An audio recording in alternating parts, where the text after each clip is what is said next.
Hello, tukutambira kana mfaro nekudzoka maitsa pachannel inopisa inopopotsa inokanda so ipapo.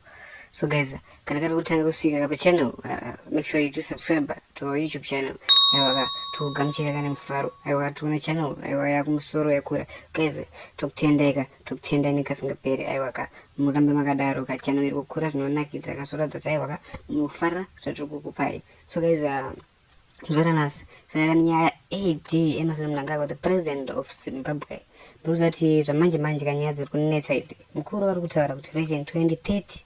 So guys, okay, Gray, or Chitawaka Iwokacha with the Vanendi Ma, Evaga Piwa, do you have consequences?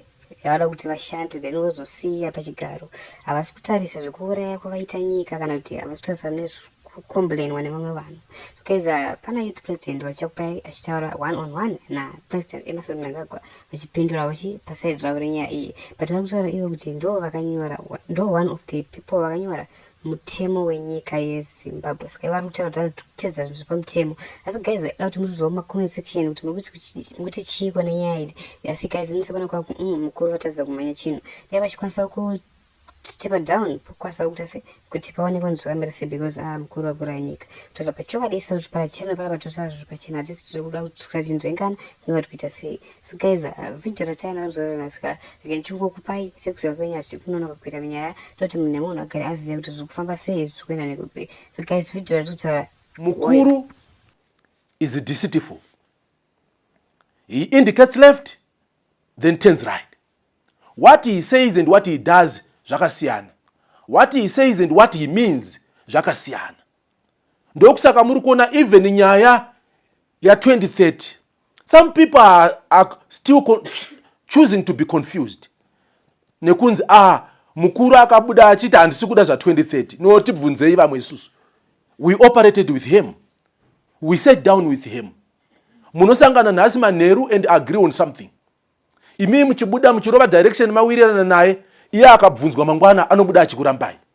He is good at doing that and at throwing people under the bus. Ndakataura kuti ini I'm a constitutionalist. Wakamboziwa?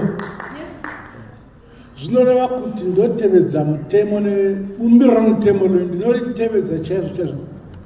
Zvakarezve ndino mumwe wakarinyora. Saka ava mutavo makuwa navo muchiti kuda shefa vangazowedzera makore aboda nditi ndine ndima yangu yandakapiwa nevanhu veziva kana yapera kuchaya mazotora ndima dzavowo wazviwa. Yes. So this question of having third term does not arise especially under my watch, no.